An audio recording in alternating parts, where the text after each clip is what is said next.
Assalamualaikum warahmatullahi wabarakatuh. Halo sahabat Sejuta Kisah. Bahagia rasanya bisa kembali hadir menjumpai Anda. Dan seperti biasa kami akan menyuguhkan cerita-cerita misteri yang menarik untuk Anda simak. Seperti kisah berikut ini yang sudah kami siapkan untuk Anda, berjudul Dendam Bima. Inna lillahi wa inna ilaihi raji'un.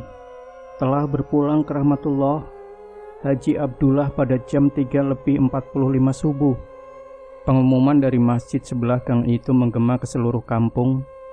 Bersamaan dengan itu, di luar sedang gerimis, tetapi tidak terlalu deras. Di kejauhan terdengar isak pilu dari kediaman Sulaiha. Tampak Sulaiha sedang berbicara dengan seseorang melalui teleponnya. Yang sabar, Neng.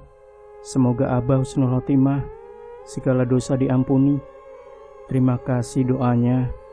Maaf gak bisa kesana karena jarak yang jauh. Abang hanya mendoakan dari sini saja.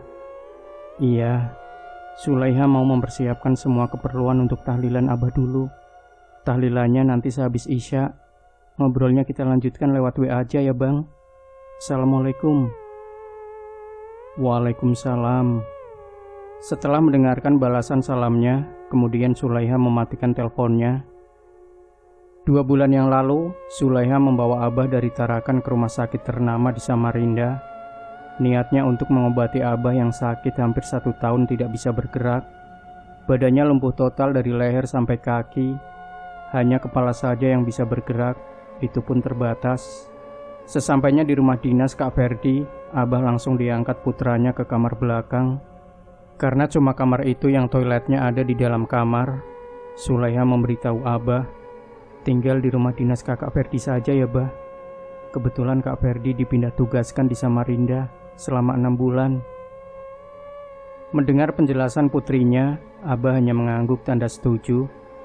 Sulaiha memperhatikan mamanya yang duduk termenung sambil menatap cermin besar di depannya. Mama jangan melamun.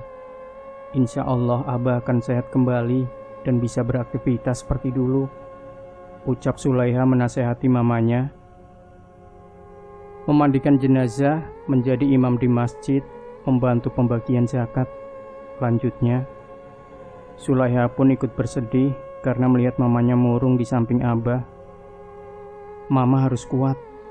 Kak Ferdi dan Sulaiha akan berusaha mencari obat buat Abah biar kembali sehat, lanjut Sulaiha. Tetapi El adalah panggilan Sulaiha. Mama yakin Abah kamu itu bukan sakit medis. Coba bayangkan, 4 dokter spesialis syaraf memeriksa semuanya nihil. Tidak ada gangguan apapun, seru Mama dengan antusias. Sudah Ma, jangan berpikir yang aneh-aneh. Abah orang baik di kampung, sering membantu. Mana mungkin ada orang yang dendam. Tukas Sulaiha kembali merapikan barang-barang bawaan. Hati orang kita tidak tahu, El.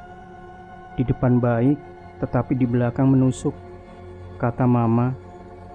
Tiba-tiba Ferdi datang masuk dalam kamar karena mendengar perbincangan Sulaiha dan Mama mulai beradu argumen.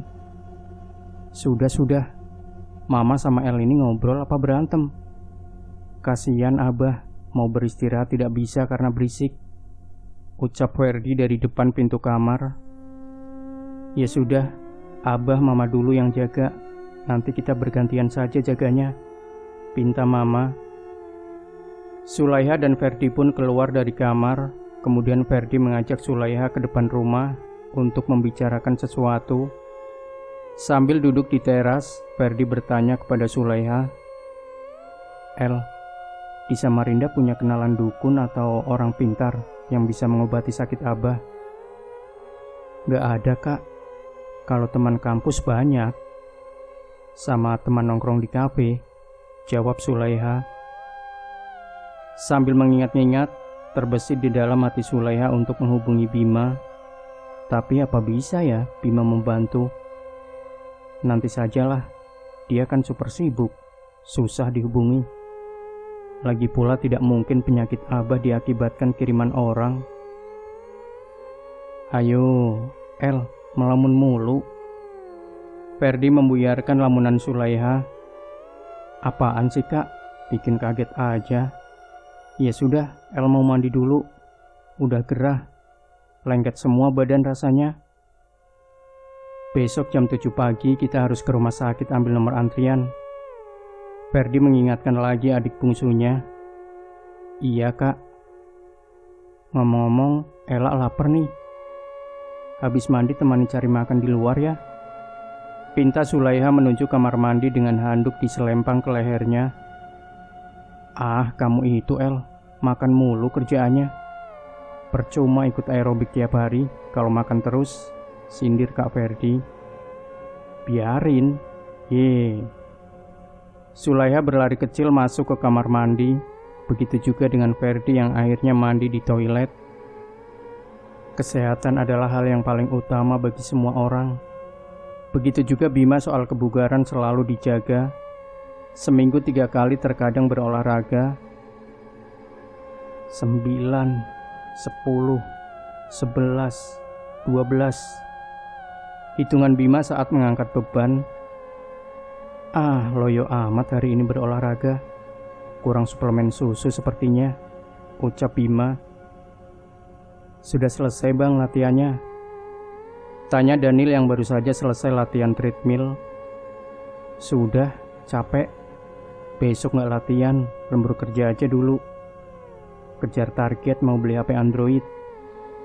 Semangat bang kerjanya. Siap Dan. Bima pun bersiap pergi. Sekali-kali ajak dolmen tuh, olahraga.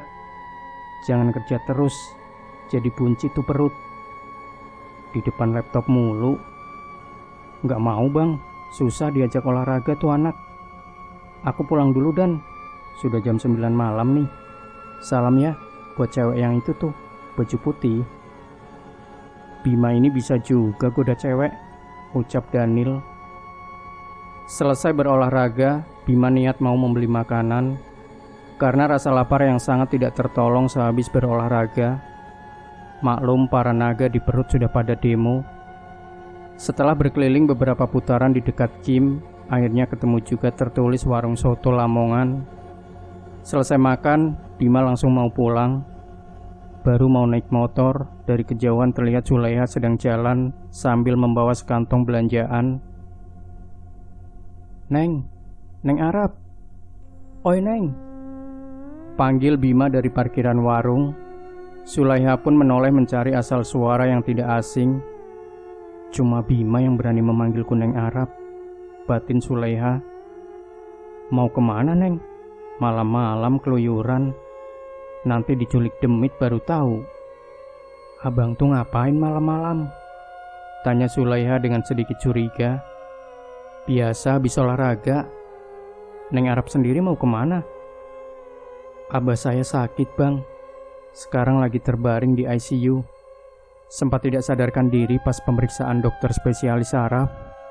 Doakan ya bang, semoga abah sehat, kata Sulaiha dengan mata berkaca-kaca. Aku antar ke dalam ya Neng. Sekalian mau lihat kondisi abah bagaimana. Karena jarak rumah makan ke rumah sakit berdekatan, tidak terlalu jauh, maka Bima berniat mengantarkan Sulaiha, sekalian melihat keadaan abah. Boleh bang, tapi kita cuma melihat dari luar saja, karena jam besuk sudah lewat. Tahu sendiri rumah sakit ini ketat penjagaannya. Iya Neng, aku cuma pengen lihat kondisi abah aja dari jauh. Sampailah mereka di depan ruang ICU. Bima hanya terdiam membisu sambil mengerutkan dahinya dan mengepalkan tangan sekeras mungkin. Keterlaluan, niat membunuh mereka ini, ucap pelan Bima saat melihat dari kaca jendela kondisi abah Sulaiha. Kenapa? Kok seram begitu raut wajahnya? Tanya Sulaiha karena berdiri di samping Bima. Sudah berapa lama abah sakit? Hampir 1 tahun mas. Mama Sulaiha menjawab dari belakang. Mamanya Sulaiha ya? Tanya Bima sedikit sungkan. Iya, saya mamanya. Kamu Bima yang pernah ngusir macan dari badan Ella. Kejadiannya sudah lama, Bu. Apa yang kamu lihat dari Abah Ella sekarang? Mama ini apaan sih? kok langsung bertanya seperti itu ke Bima? Sahut Sulaiha. Dengan sedikit kesal Bima menjelaskan apa yang dia saksikan pada diri Abah Sulaiha. Sebenarnya Abah ini lumpuh di setiap sendi tulang. Ada tulang babi yang menancap. Bahkan di dalam badan Abah ada makhluk bertanduk satu dengan mata yang merah. Ya Allah bang, benarkah itu semua? Tanya Sulaiha, bulir air matanya mulai keluar. Benar Neng, itu yang aku lihat. Bagaimana sekarang bang? Caranya biar Abah bisa normal kembali walaupun tidak 100% pulih. Nah, itu air di botol bawa sini. Abang bacakan doa dulu. Besok saat jam besuk, kasihkan ke Abah. Semoga bisa membantu sedikit. Apa yang tidak baik bisa keluar dari badan Abah. Jelas Bima menunjuk sebotol air milik Sulaiha. Setelah 15 menit air dibacakan doa, air diberikan ke Sulaiha. Ini Neng, airnya selesai. Besok kasih ke Abah, minumkan saja langsung. Aku mau pulang dulu Neng. Insya Allah besok habis bekerja, abang kesini lagi tengok keadaan Abah. Lalu menoleh pada ibu Sulaiha. Ibu, saya pulang dulu. Jaga kesehatan juga Bu. Iya Mas Bima, terima kasih sudah membantu. Besok sini lagi ya. Pamit dulu Bu. Assalamualaikum. Di tengah perjalanan pulang ke rumah, Bima merasakan ada seseorang yang mengawasi dari jauh. Entah dukun kampret musuh bebuyutan atau jin-jin tidak jelas asalnya. Sesampainya di rumah, Bima langsung masuk kamar menunaikan sholat isya. Dilanjutkan membaca amalan-amalan meminta petunjuk kepada Allah soal sakit Abah Sulaiha. Sedang asik berzikir di tengah malam, Bima kedatangan tamu tepat pukul 2 dini hari. Assalamualaikum, ucap orang tua bersorban di hadapan Bima. Waalaikumsalam. Hati-hati nak, orang yang kamu hadapi ini ilmu hitamnya sangat tinggi. Pesanku jangan mudah terpancing emosi saat mengobati dan jangan lengah. Soalnya dukun ini sudah menaruhkan nyawanya agar Abah Sulaiha meninggal. Insya Allah, minta doanya semoga diberikan jalan terbaik. Berbagai macam pesan dan ilmu agama yang beliau sampaikan hingga akhirnya adzan subuh hampir berkumandang. Bima merasa malam ini terlalu sangat cepat dengan kedatangan beliau yang sangat jarang kehadirannya. Banyak pesan dan ilmu didapatkan dari jam 2 sampai adzan subuh. Menjelang siang, Sulaiha diberikan izin oleh suster untuk masuk menjenguk melihat keadaan orang tuanya di ruang ICU. Sesuai dengan peraturan, mereka masuk ke dalam ruangan cukup berdua saja. Keadaan Abah terlihat masih sangat lemah. Selang oksigen masih tertempel di hidung. Selang infus pun terpasang di tangan kiri. Allah, Allah, Allah, ucap Abah dengan pelan. Mendengar zikir yang terus Abah ucapkan, hati Sulaiha semakin sedih. Walaupun sakit, masih tetap mengingat Allah. Segera Sulaiha memberikan air dari Bima. Setelah meminum, perlahan-lahan Abah mulai sadar dan bisa berbicara. Padahal sebelumnya berbicara saja sangat sulit. Si Bima jam berapa ke rumah sakit? Tanya Mama, sangat berharap Bima datang. Mungkin selesai bekerja langsung ke sini. Nanti Ella WA Bima mah, jawab Sulaiha. Ngomong-ngomong, kakak kamu kemana Kok belum datang dari malam tadi? Kak Ferdi menyelesaikan pekerjaannya mah. Mungkin besok baru kesini. Maklum, Kak Ferdi karyawan baru, jadi gak enak minta izin. Jelas Ella. Tidak lama mereka ngobrol, suster penjaga datang memberitahu kalau jam besuk hampir selesai. Kebetulan dokter spesialis saraf sebentar lagi mau datang untuk pengecekan. Setelah mereka keluar, tidak lama si dokter datang dan alhamdulillah sudah bisa keluar dari ruang ICU karena kondisinya mulai membaik. Pak Abdullah sudah bisa dipindahkan jam 12 nanti di ruang teratai, ucap salah satu asisten dokter kepada Ella dan mamanya. Sulaiha sangat gembira karena Abah sebentar lagi akan dipindahkan ke ruang teratai. Ayo El, kita pindahkan pelan-pelan barang ke ruang teratai, ucap Mama. Selama di dalam kamar, Sulaiha melamun mengingat Abah yang dulu sehat segar bugar, selalu membantu warga, mengajak Sulaiha kecil jalan, bercanda. Apa saja yang dipinta pasti Abah berikan. Karena Sulaiha anak bungsu yang sangat dimanja orang tuanya, tidak terasa air mata menetes, sangat berharap keajaiban akan kesembuhan Abah. Dalam lamunan Sulaiha terkejut mendengar suara ketukan dibarengi salam seseorang di balik daun pintu. Assalamualaikum. Segera Sulaiha berdiri dan membuka pintu. Ternyata orang yang ditunggu berdiri tegak dengan membawa bungkusan es cendol sambil tersenyum ke arahnya. Waalaikumsalam, jawab Sulaiha antusias. Neng Arab gak kasih kabar kalau sudah pindah ruangan. Untung tadi tanya sama suster yang cantik di sana, ucap Bima bercanda sambil menunjuk ke arah suster cantik yang dimaksud. Emang berani godain suster? Berani dong. Kenapa? Cemburu ya? Abang godain suster? Enggak ye, pede banget, jawab Sulaiha malu. Sulaiha pun segera mempersilahkan masuk untuk melihat kondisi Abah, masih terbaring lemas di atas kasur. Kenapa matanya merah? Habis nangis ya? Mana Mama? Kok nggak ada? Mama pulang bentar, ambil baju bersih. Paling sebentar lagi kembali. Sedih aja melihat Abah seperti sekarang. Doakan saja Neng. Minta kepada Allah jalan yang terbaik. Jangan lupa sholat 5 waktu. Doakan Abah terus. Iya, insya Allah. Bagaimana selanjutnya Bang? Pengobatan Abah? Tunggu Abah keluar dari rumah sakit aja, baru Abang obatin ya. Kenapa tidak di sini saja Bang? Ya sudah Neng kalau begitu. Abang pijit kaki sampai pinggang Abah ya. Siapkan minyak urut aja Neng. Selesai sholat Isya, Abang urut Abah. Mudah-mudahan tulang yang ada di kaki dan pinggang Abah bisa keluar. Kurang lebih 30 menit Bima mengurut Abah dengan telaten dan sabar. Dari kaki sampai ke paha, lanjut bagian sendi kedua tangan dan terakhir di kepala. Setelah sekiranya cukup, pengobatan pun disudahi. Malam ini cukup dulu, kasihan Abah, perlu istirahat juga. Iya Bang, semoga ada hasil yang bagus ya Bang.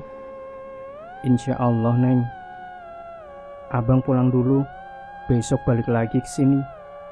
Salam buat Mama kalau sudah datang. Iya, terima kasih sudah kesini bantu Sulaiha dan Abah. Sama-sama Neng. Abang pulang dulu. Assalamualaikum. Waalaikumsalam, balas Sulaiha. Setelah pengecekan dokter di pagi hari, Abah diperbolehkan rawat jalan karena sudah bisa duduk dan makan dengan lancar. Hati Sulaiha dan Mama sangat gembira.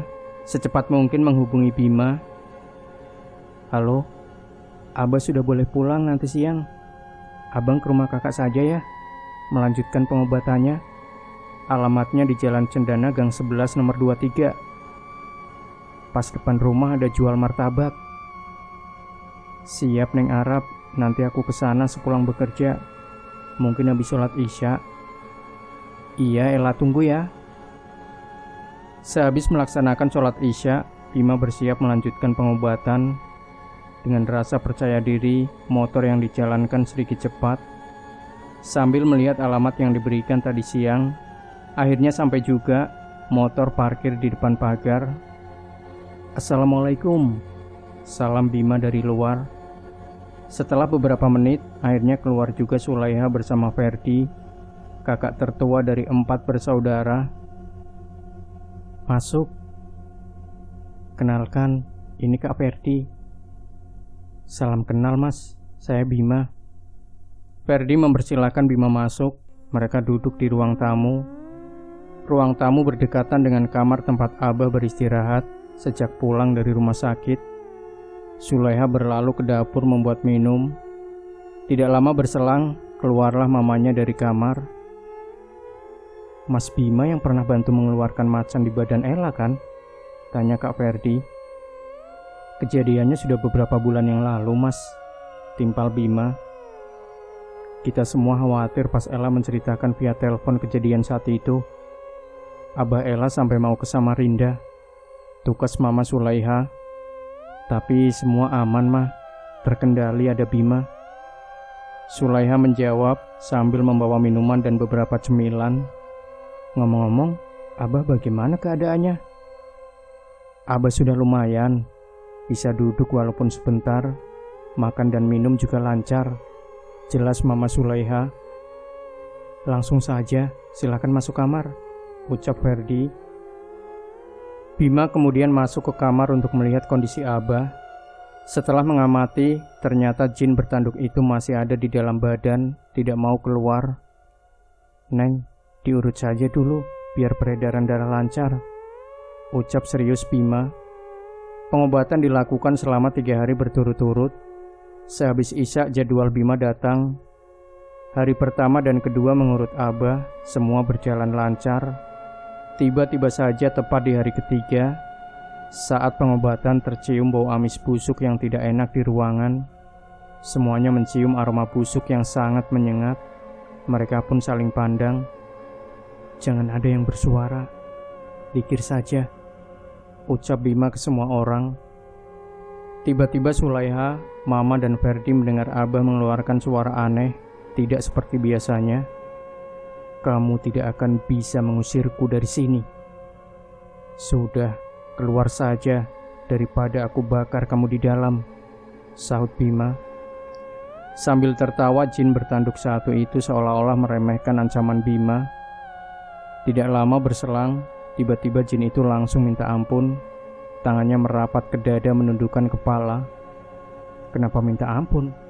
Sudah aku bilang keluar, masih saja menantang. Siapa yang datang? Kok tiba-tiba minta ampun?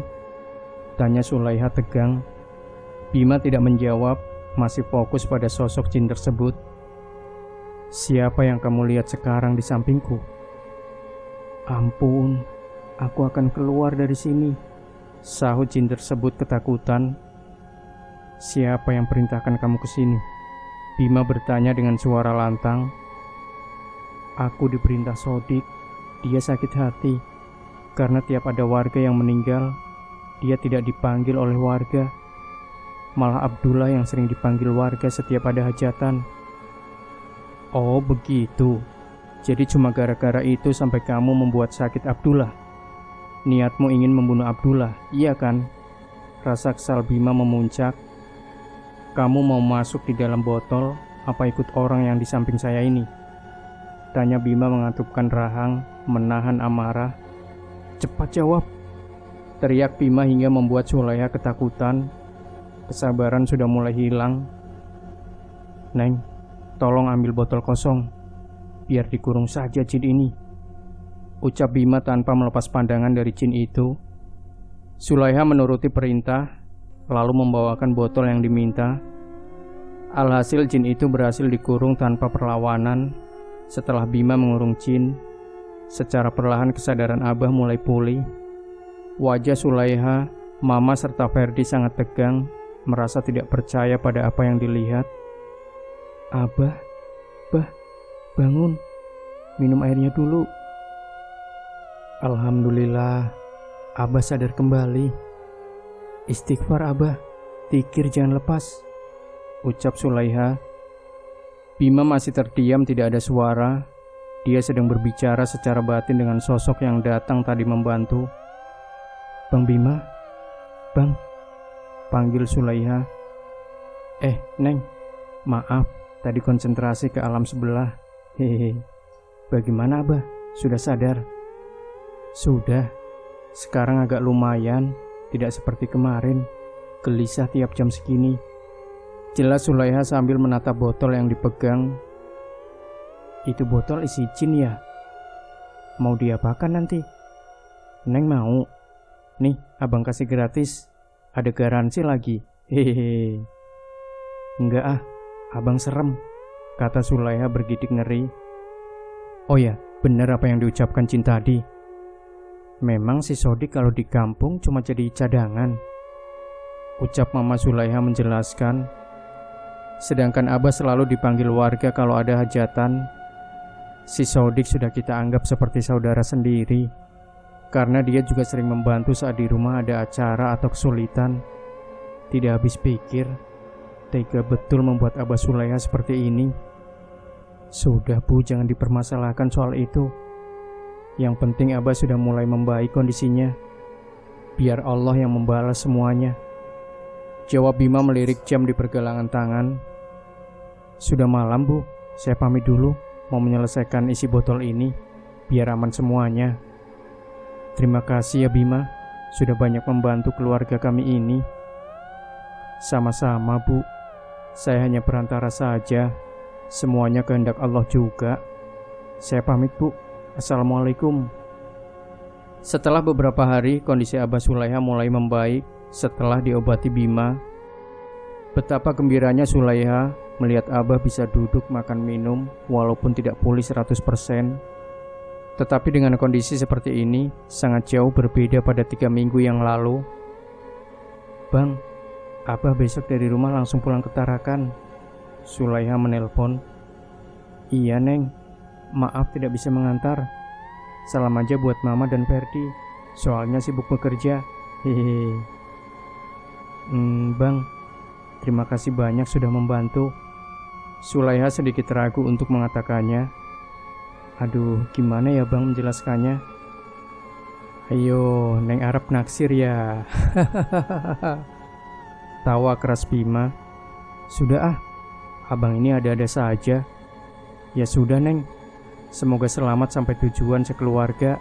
Semoga Abah tetap sehat terus. Amin. Setelah kepulangan Abah Sulaiha ke Tarakan, Bima beraktivitas seperti biasa, bekerja dengan semangat. Chat dengan Sulaiha juga lancar, tiap hari menceritakan kegiatan selama di kampung halaman. Kok aneh ya badan ini? Ucap serius Bima dalam hati. Selama 2 minggu ini, badan sangat aneh, perasaan tidak menentu. Bekerja saja kadang setengah hari. Selesai sholat asar di rumah, Bima mendapatkan kabar dari orang tua bersorban saat datang. Kalau nanti ada kabar kurang baik.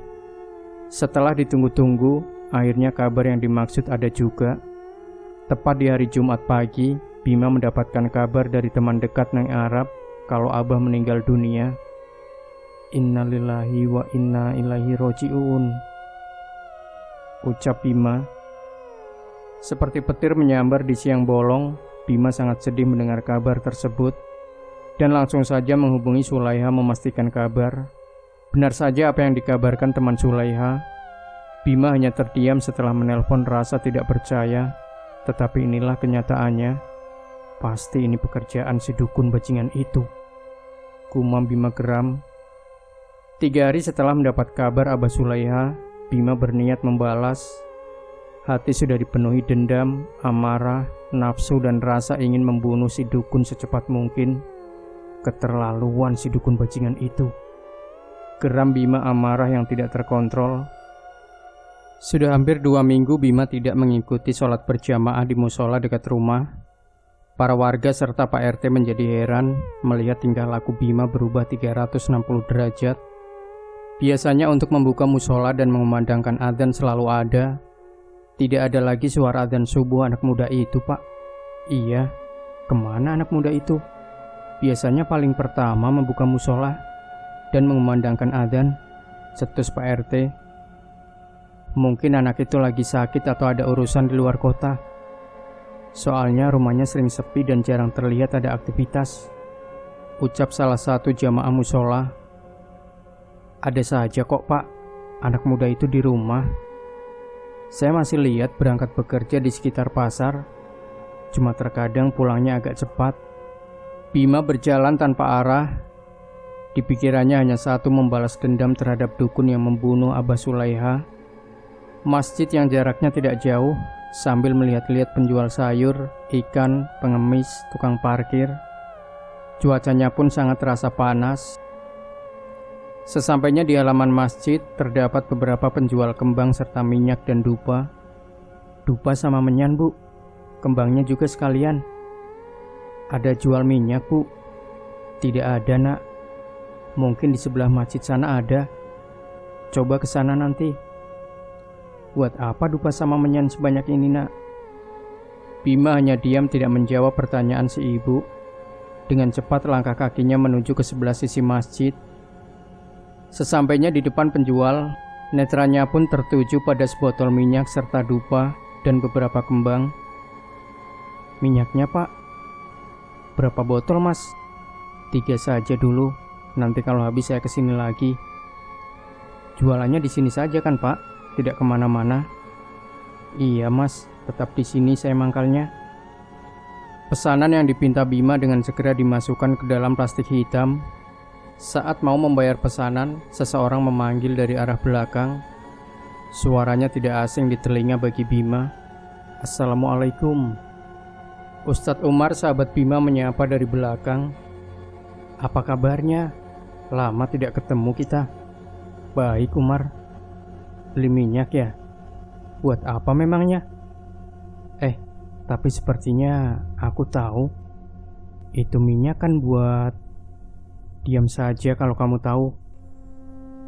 Ingat, jangan kembali ke dunia hitam lagi. Cukup yang dulu Bima tenggelam di dunia hitam." Nasihat Umar. Umar, jangan sok-sokan ceramah di depanku. Kalau mau ceramah di masjid sana." Sergah Bima kasar. "Ada apa? Kok sampai seperti ini lagi, Bang?" "Ingat Allah. Apa yang sudah dilakukan nanti efeknya sangat besar untuk kehidupan kedepannya. Kamu bertanya ada apa? Tanya sana sama dukun yang bunuh orang-orang di luar," seru Bima. "Akan aku balas mereka. Lihat saja." Pak tua si penjual hanya melongo melihat kedua orang di hadapannya berdebat. "Istighfar, Bang. Semua sudah ketentuannya. Kita hanya bersabar menerima takdir Allah." "Alah, ngomong apa kamu itu, Umar, di depanku? Percuma." Bima pun berlalu meninggalkan Umar yang hanya berdiri mematung melihat sahabat seperjuangannya berubah sikap. "Kalau abang perlu sesuatu, cari saja saya di masjid ini," teriak Umar. Dengan rasa iba melihat sahabatnya yang hilang kesabaran dan hatinya diliputi rasa dendam dan benci, Umar pun mendoakan semoga kembali ke jalan Allah. Sudah beberapa hari ini kecemasan di hati Sulaiha selalu muncul entah ada apa. Tanpa sebab yang jelas, selalu kepikiran seseorang yang jauh jaraknya di Samarinda. Kenapa ya, Bima akhir-akhir ini susah dihubungin? Ucap Sulaiha cemas di depan teras rumah duduk bersama Vita. "Mungkin sibuk aja kali, El." "Bekerja ya kerjaannya?" tanya Vita sepupu Sulaiha. "Iya, Fit. Setelah 40 hari Abah, temani Ella ya ke Samarinda menemui Bima. Ada yang mau aku bicarakan soal pesan Abah sebelum meninggal." "Iya, El, nanti aku temani ke Samarinda, sekalian daftar kuliah juga," jawab Vita. Tasbih dan Al-Quran tergantung di atas meja kecil yang ditutupi debu. Yang ada hanya bau dupa dan kemenyan di dalam rumah, serta tersedia kembang di baskom kecil dan segelas kopi pahit. Suasana dan aura rumah pun terlihat sangat angker. Warga yang lewat pasti ketakutan karena sering melihat hal-hal aneh di depan rumah. Bima memanggil penunggu hutan pedalaman Kalimantan, para raja-raja jin hutan dan pengikutnya. Semua demit yang dulu pernah digunakan dan dibuangnya, kini dipanggil kembali demi menuntaskan dendam kesumat, membalas perbuatan dukun dan si Sodik. "Rasakan kalian, 3 hari lagi akan aku selesaikan ritual ini. Tepat di malam Jumat Legi, nyawa kamu Sodik dan si dukun jahanam itu akan aku cabut," gumam Bima. "Assalamualaikum." "Hentikan, Nak. Jangan kamu kerjakan. Ini jalan setan bersekutu sama mereka dengan niat jahat. Gunakan ilmu dan kelebihan kamu di jalan yang benar," ucap orang tua berpakaian putih yang sering memberikan nasihat kepada Bima. "Ada apa semua ini? Kamu memanggil jin-jin jahat dari pedalaman kah?" tanya orang tua bersorban. "Sabar, Nak. Apa untungnya setelah membunuh?" Bima hanya diam tidak menghiraukan nasihat para leluhurnya. Ternyata malam itu Bima kedatangan tamu lumayan banyak yang memberikan nasihat agar mengurungkan niat membunuh. Tetapi karena hati sudah tertutup amarah dendam, semua nasihat beliau-beliau tidak dihiraukan. Kedoran pintu dan suara panggilan dari balik pintu membuat Sulaiha terbangun karena mendengar kabar dari tetangga kalau Sodik sedang sakit parah. "Ella, El, cepat bangun." "Ada apa, Ma? Ini sudah tengah malam," gumam Ella dengan mata setengah terpejam saat sang mama masuk ke kamar dan mengusik tidurnya. "Teman Mama ke rumah Sodik. Tadi Mama baru saja dapat telepon kalau dia sedang sakit parah." Jelas Mama di depan pintu dengan wajah tanda meminta anaknya. Sulaiha segera bersiap menemani ke rumah Sodik. "Ngapain sih Ma ke sana? Dia yang bikin Abah sakit sampai meninggal. Bahkan dia pun tidak hadir saat prosesi pemakaman," jawab Sulaiha kesal. "Sudah El, jangan diingat-ingat masalah itu. Kasihan Abah kalau kita tidak ikhlas. Cepat El, kita ke sana jenguk." "Iya Mas, bentar. El pakai jilbab dulu." Setelah sampai, Mama dan Sulaiha pun terkejut melihat kondisi Sodik yang terus lemah. Matanya terkadang tajam memandang setiap sudut ruangan. Badannya gelisah bergerak tidak jelas arah. Sudah 1 bulan Bapak seperti ini. Tiap senja di tengah malam gelisah, bahkan sampai 3 hari tidak tidur dan makan. Baru saja Bapak seperti orang ketakutan. Katanya dia baru saja melihat orang hitam dan perempuan rambut panjang. Kita di sini bingung, Bapak ini sakit apa? Ke dokter pun sudah. Dokter malah bingung mendiagnosa penyakit Bapak ini, ungkap anak tertua Sodik. Apa mungkin ini perbuatan Bima ya? Batin Sulaiha risau. Tidak mungkin dia melakukannya. "Bima apa kabar El?" tanya Mama tiba-tiba. "Tidak ada kabar Ma, mungkin sibuk. Sudah hampir 1 bulan ini susah dihubungi. Semoga Bima ada kabar ya El. Kalau ada kabar, cepat tanyakan masalah ini yang sakit tidak wajar. Kasihan sekali, seperti disiksa dia El. Panasnya tidak enak ya Ma. Aneh banget, tidak seperti biasanya. Udara pagi tadi juga kurang segar." Sulaiha pun mengambil HP dan mengirim pesan.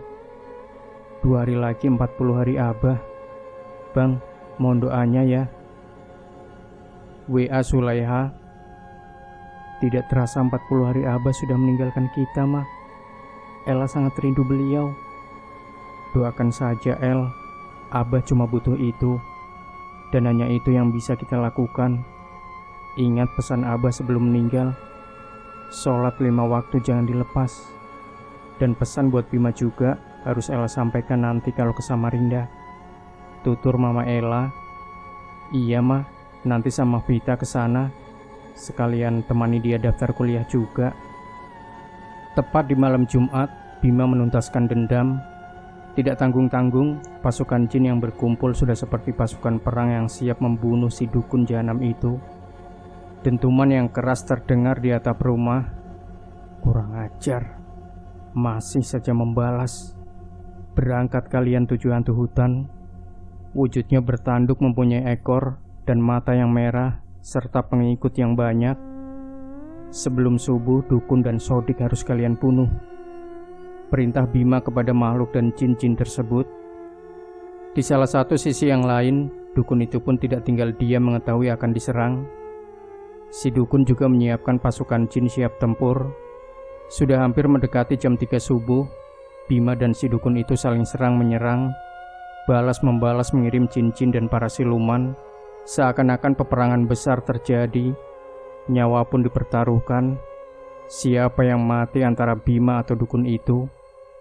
Seluruh jin dikerahkan, dari macan, kuntilanak, genderuwo, siluman ular, leak, sampai buto berbadan besar setinggi Monas, perut yang besar, ikut andil dalam peperangan tersebut. Senjata andalan Bima telah dikeluarkan, mandau terbang. Siapa yang paling kuat antara kita? Senyum tipis Bima seolah-olah sedang di atas angin dalam pertempuran ini. Bau dupa dan menyan semakin menyengat di dalam rumah. Peperangan ini menyita perhatian alam sebelah yang ikut menyaksikan betapa kuatnya ilmu hitam mereka. karena tenaga dan kondisi keduanya sudah hampir habis. Berangkat Mando terbang. Perintah Bima. Kalau ini tidak berhasil, kemungkinan Bima yang akan tewas atau malah sebaliknya. Tepat di jam 4:30, Bima mendapatkan bisikan dari jin-jin tersebut kalau Dukun dan si Sodik sudah tewas. Tetapi tidak semudah itu percaya kalau Dukun bajingan serta Sodik tewas. Bima menggunakan ajian Malih Rogo melihat secara langsung ke sana. Ternyata benar saja mereka berdua tewas. Bima tertawa puas dengan bangga. Apa yang diinginkan telah tunai. Nyawa dibayar nyawa. Dendam pun sudah terbalas. Gedoran pintu kamar Sulaiha membuatnya terbangun saat mendekati adzan subuh. "El, bangun," panggil mama dari balik pintu. "Pak Sodik meninggal jam 4 tadi." "Innalillahi wa inna ilaihi roji'un." "Iya mah." Selesai sholat subuh, Ella pun berangkat ke rumah duka bersama Vita. Setelah sampai di rumah duka, Sulaiha dan Vita segera masuk dan menyempatkan membaca Yasin. Usai membaca Yasin, mereka berdua terlibat percakapan. "El, seram banget lihat Pak Sodik meninggalnya." "Seram apaan? Jangan ngaco ah." "Sumpah seram. Kamu gak lihat di luar sana ada perempuan membawa mandau?" "Sudah ah, kamu itu Fit. Aneh-aneh saja yang diceritakan. Aku tahu kamu bisa melihat hal-hal gaib, tapi aku cuma melihat saja, El. Sudah ah, jangan ditegur. Nanti malah diikutin kamu, Fit." Nasihat Sulaiha. "Mending kita ke dapur saja, El. Bantu ibu-ibu mempersiapkan bunga dan minuman buat para pelayat." Setelah dikubur, para warga sangat ramai membicarakan kematian Sodik seperti tidak wajar. Malam sebelum meninggal pun, lolongan anjing serta suasana kampung sangat aneh, tidak seperti biasanya. Binatang hutan bersaut-sautan. Dukun di tengah hutan katanya meninggal juga bersamaan dengan Pak Sodik. Sudah, bubar kalian ini. Gosipin orang yang sudah meninggal tidak baik, pamali," ucap sesepuh kampung Arab. Seketika itu juga para warga yang sudah berkumpul membubarkan diri kembali ke rumahnya masing-masing. Tetangga sebelah kanan dan kiri pada siang hari berdatangan membantu memasak buat tahlilan 40 hari Abah. Di kampung Arab, khususnya sikap bergotong royong saling tolong-menolong masih banyak. "El, kapan ke Samarinda?" "Bersama Vita kan ke sana?" tanya mama sambil memasak. "Iya mah, besok pagi berangkat. Setelah selesai tahlilan 40 hari Abah, besok pagi El sama Vita langsung ke Samarinda," jawab Sulaiha. Rasa senang, gembira di hati muncul karena sebentar lagi bertemu Bima kembali. "Senang banget kamu, El." "Oh, pasti kepikiran nanti ketemu Bima di sana ya." "Mau tahu aja kamu, Fit." Siap-siap, bentar lagi tamu undangan tahlilan Abah mau datang." Setelah acara tahlilan 40 hari Abah berjalan lancar, Sulaiha dan Vita langsung mempersiapkan perlengkapan buat besok ke Samarinda. Vita kuliah di Samarinda, Sulaiha pun mendapatkan panggilan kerja di suatu bank. Sesampainya di Samarinda, mereka berdua beristirahat sejenak di rumah Kak Ferdi yang kosong. Lagi pula Kak Ferdi jarang ada di rumah karena tugas pekerjaan. "Malam ini kita ke rumah Bima ya, Fit? Kamu yakin malam-malam ke sana?" "Iya, Fit. Bima gak ada kabar sama sekali. Aneh banget. Tidak seperti biasanya dia seperti ini." Selesai sholat maghrib, Sulaiha langsung menuju ke rumah Bima dengan menggunakan kendaraan roda 2 bersama Vita. Perjalanannya lumayan jauh, mungkin 45 menit jarak tempuhnya.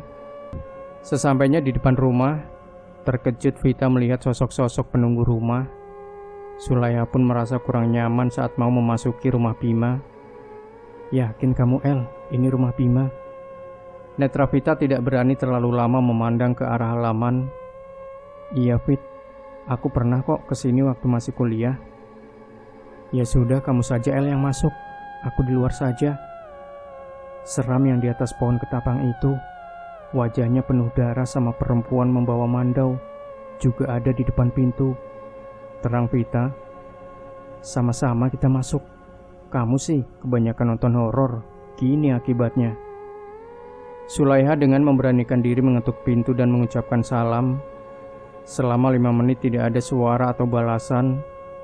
Mencoba menghubungi HP Bima juga tidak aktif. Saat mau pulang, tiba-tiba saja pintu terbuka dan suara perintah menyuruh Sulaiha masuk rumah. Masuk aja, maaf berantakan. Terkejut Sulaiha melihat Bima seperti tidak sehat dan bau kemenyan serta dupa menyerebak di seluruh ruang. Bau apa ini? Apa yang sudah abang lakukan di sini? Telepon tidak dijawab, WA pun apalagi. Sambil melihat sekeliling ruangan, terlihat wadah sajen serta dupa yang masih menyala. Mau ngapain kamu kesini? Ceramah memberi nasihat. Kalau niatnya itu pergi saja keluar dari rumahku. Bentak Bima kasar. Astagfirullah, ada apa semua ini?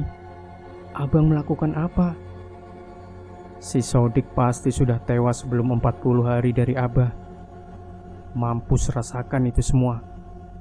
Apa perlu aku habisi semua keluarganya? Tahu dari siapa bang? Kalau Sodik meninggal, abang yang sudah melakukannya. El, ayo balik. Bima seperti sedang kesurupan. Seram, ucap Vita berbisik. Ya, aku yang membunuh dukun bersama Sodik malam itu juga, tutur Bima. Astagfirullah, taubat bang, kembali ke jalan Allah. Bima dan Sulaiha pun adu mulut, sampai akhirnya terdengar suara salam dari kejauhan. Ternyata Ustadz Umar datang. Bang, istighfar. Jangan lupa dulu kita pernah di dunia hitam. Bahkan Bima sendiri yang tobat duluan dan menarik saya keluar dari dunia hitam. Kenapa sekarang malah seperti ini? Bang, aku kesini cuma mau menyampaikan amanat Abah, tidak lebih, kata Sulaiha sambil meneteskan air mata karena tidak sanggup berkata-kata. Vita yang maju dan menyampaikan amanat. Aku jodohkan kamu dengan Bima. Tolong sampaikan ke dia. Mudah-mudahan tawaran ini bisa diterima. Terkejut Bima saat tahu isi pesan Abah. Lutut tiba-tiba bergetar hebat, dada pun sesak. Mulut membisu tidak bisa berkata apa-apa. Ayo El, kita pulang. Yang penting pesan amanat sudah kita sampaikan. Terserah dia saja bagaimana, ucap Vita. Bang, Sulaiha pamit ya. Semoga bisa kembali ke jalan Allah. Bima hanya terdiam melihat Sulaiha dan Ustadz Umar berbalik pulang. Rasa menyesal mulai menyelimuti hati. Kenapa sampai seperti ini, kembali ke dunia hitam? Tiap hari Bima berjualan kesana kemari seperti biasa. Sesampainya di depan masjid, niat hati mau istirahat siang. Tiba-tiba saja terdengar dari arah masjid lantunkan syair sholawat guru besar Kalsel yang sangat merdu, menyentuh hati yang gelisah, risau. Seperti cahaya menembus pekatnya kegelapan di dalam hati. Gersangnya hati disiram air syair-syair beliau. Rasa tenang menyelimuti setiap insan yang mendengar. Allahu Akbar. Asyhadu alla ilaha illallah wa asyhadu anna Muhammadar Rasulullah, ucap Bima. Tanpa terasa air mata Bima menetes.